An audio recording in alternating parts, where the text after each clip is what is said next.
Hello दोस्तों, कैसे हैं आप सब लोग। आशा करती हूँ अच्छे होंगे। हमारी आज की कहानी का नाम है घुटन। बहू जी, कोई कमी ना होनी चाहिए। बेटी का पहला सिंधारा जा रहा है। हम जानते हैं तुम हर चीज़ में हाथ खींच कर चलती हो। भगवान के वास्ते आज अपनी कंजूसी ना दिखाना। दादी की कड़कती आवाज़ सुन सुजाता का मुंह उतर गया। 2 महीने पहले ही सुजाता और अशोक की बेटी सोनी का ब्याह सुधीर से हुआ था। सोनी के भाई समर का ब्याह 6 महीने पहले पीहू से हुआ था। पीहू से समर ने लव मैरिज की थी। हालांकि पीहू सीधी सादी बहुत सुंदर सुशील लड़की थी, पर उसकी बिना दान दहेज की शादी अम्मा जी की आंख की किरकिरी बनी हुई थी। ब्याह के बाद सोनी और पीहू दोनों की पहली तीज थी। दादी पुराने जमाने की ठसकेदार जमींदार परिवार से आई थीं। सोचती लड़की के ससुराल वालों को सामान और रुपया पैसा देकर अपने अंगूठे के तले दाब कर रखो। ब्याह में भी उन्होंने खूब खर्च करवाया ताकि किसी को मुंह खोलने का मौका ना मिले। दादी चश्मे को नाक पर सरका सुजाता को सोनी के ससुराल भेजने वाले तीज के सिंधारे की एक एक चीज गिनवा रही थीं। फलों का टोकरा फल छटा हुआ हो, ताज़ा हो, पैसों की फिक्र ना करें। चीज नंबर 1 की दें 11 डिब्बे मिठाई, जिसमें बादाम काजू और पिस्ते की मिठाइयों के अलावा देसी घी की सबसे बढ़िया मिठाइयाँ हों। अशोक को कह दीजो हलवाई रमाकांत को ताकीद कर दें मिठाई ताज़ी हो। 5 डिब्बे मलाई घेवर। सुजाता ने कहना चाहा, इतनी गर्मी है अम्मा, मलाई खराब हो सकती है, पर अम्मा के आगे किसी की चली है क्या। बोली, अरे घेवर तो तीज की शान होवे है, मुंह में रखते ही घुल जाए। ऐसा हो हमारी बिट्टो के ससुराल सूखा घेवर थोड़े ही जाएगा, तुम्हारे मैके की तरह ना कि होली दिवाली हलवाई की दुकान से रखे हुए डिब्बे उठाकर भेज दें। मिठाई ना खाने की ना किसी को देने की। हूँ, अम्मा जी सुजाता को ताना देना कभी नहीं चूकती।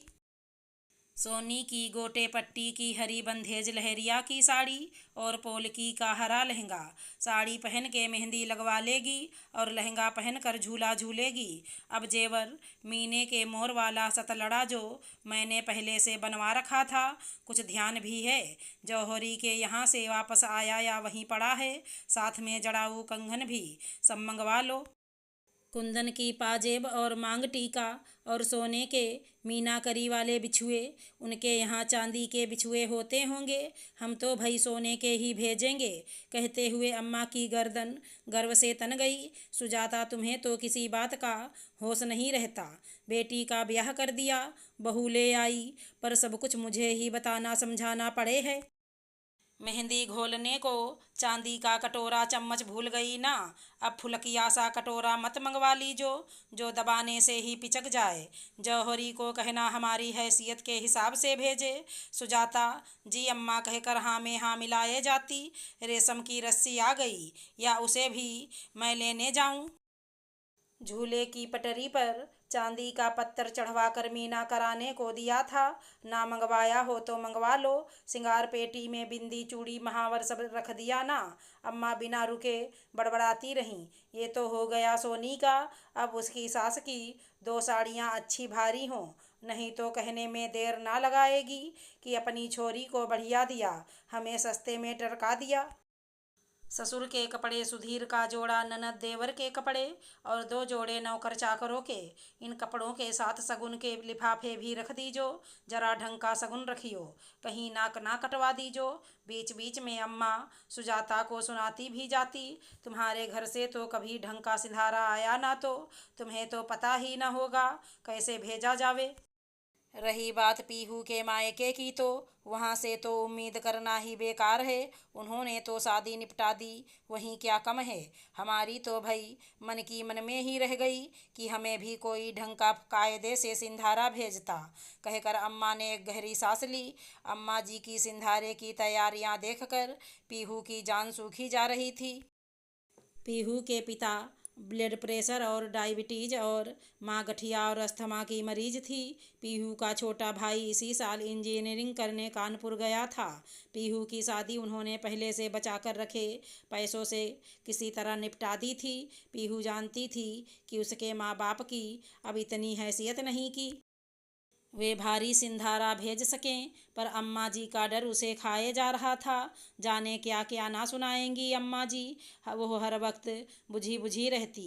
तीज से 4 दिन पहले पीहू के पिता की चिट्ठी आई, जिसमें उन्होंने सिंधारा ना भेज पाने की अपनी व्यवस्था बताई कि वे दोनों बीमार हैं और भाई भी अभी नहीं आ सकता। पीहू कहे तो वे कुछ पैसे शगुन के नाम पर भेज देंगे। मौके से पोस्टमैन चिट्ठी सुजाता के हाथ दे गया। सुजाता ने भगवान से क्षमा मांग कर चिट्ठी खोल कर पढ़ ली। पीहू के पिता की मजबूरी और उनके हृदय के उद्वार पढ़कर सुजाता की आंखों में आंसू आ गए। उसने चिट्ठी अपने पास रखकर शाम को अशोक को दिखाई। चिट्ठी उन्होंने पीहू को नहीं दी, ये सोचकर कि उसका दिल दुखेगा। अशोक जानते थे सिंधारे को लेकर अम्मा सुजाता और उसके घर वालों को हमेशा से सुनाती आ रही हैं। अशोक अम्मा जी की ज्यादती बर्दाश्त कर चुप रहते, पर अंदर अंदर हमेशा घुटते। पर अब वो नहीं चाहते थे जो कुछ सुजाता ने सहा वहीं सब कुछ पीहू के साथ भी दोहराया जाए। अब तक वे चुप रहे, पर अब और नहीं। उन्होंने मन ही मन कुछ निर्णय लिया। अशोक ने सुजाता को चुप रहने को कहा कि वो सब कुछ संभाल लेंगे। तीज के पहले दिन शाम को ऑफिस से लौटकर अशोक ने नौकरों से गाड़ी से सामान निकालने को कहा। फलों के टोकरे, मिठाइयों के डिब्बे, कई सारे गिफ्ट पैक उतरते देख अम्मा जी हक्की बक्की सी बोली, क्या है ये सब, कहाँ से आया। अशोक ने अम्मा को हाथ पकड़कर बैठाया और कहा, अम्मा, पीहू के पापा ने अपने दोस्त कैलाश जी के साथ पीहू का सिंधारा भिजवाया है। वे जल्दी में थे, इसलिए मेरे ऑफिस में देकर चले गए। सिंधारा देख अम्मा जी खुशी के मारे फूली नहीं समाई। वाह भई, पीहू के पापा ने हमारा मान रखकर हमारा तो दिल ही खुश कर दिया। फिर सीबीआई नज़र डालकर बोली, ये सारा सामान तो यहीं का खरीदा दिखे है, साड़ियाँ, मिठाई, सब कुछ। हाँ अम्मा, कैलाश जी कह रहे थे कि पीहू के पापा ने पैसे भिजवा कर यहीं से सामान खरीद कर भिजवाने को कह दिया था। हमें क्या, अब कहीं से भी खरीदा हो अच्छा है। आपके मनपसंद के मिठाई फल आ गए, इन्हें आप खा भी सकती हैं और बांट भी। अम्मा जी बहुत खुश हो गईं। सुजाता, मेहंदी वाली को बुलाओ और ब्यूटिशियन को भी कह दीजो, हमारी बहू की पहली तीज है, इसे अच्छे से तैयार करें। हाँ, जल्दी से आंगन में झूला डलवा के फूलों से सजवा दे।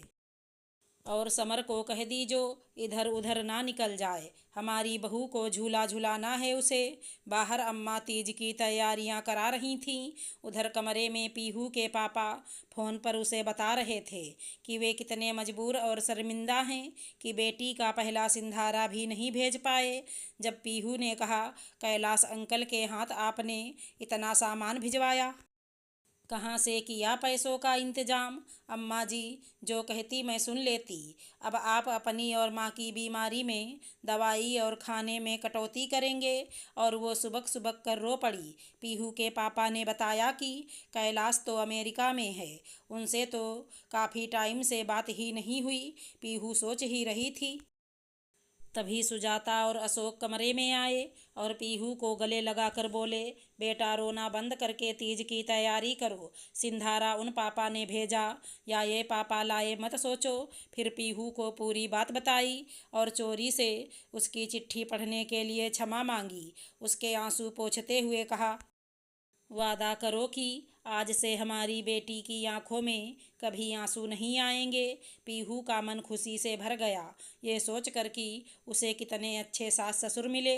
वो अशोक और सुजाता के पैर छूने को झुकी तो दोनों ने प्यार से उसके सर पर हाथ धरकर हमेशा खुश रहने का आशीर्वाद दिया। सच में कई बार बड़े बूढ़े की रीति रिवाजों को लेकर इतने स्वार्थी हो जाते हैं कि उन्हें दूसरे की व्यवस्था और परेशानी नज़र नहीं आती। वे लकीर का फ़कीर बना रहना चाहते हैं। वे नहीं सोचते कि किसी के सामान या रुपया पैसा देने से घर नहीं भरता। पीहू हर तरह से एक अच्छी बहू थी। ऐसे में उसके लिए सुजाता और अशोक ने जो कदम उठाया वो तारीफ के काबिल था। काश सबकी सोच ऐसी हो जाए। आज थोड़ा ही सही पर अशोक को अम्मा के व्यवहार के घुटन से थोड़ी आज़ादी तो मिली। अगर हमारी कहानी पसंद आई हो तो चैनल को लाइक शेयर सब्सक्राइब करें। राधे राधे दोस्तों।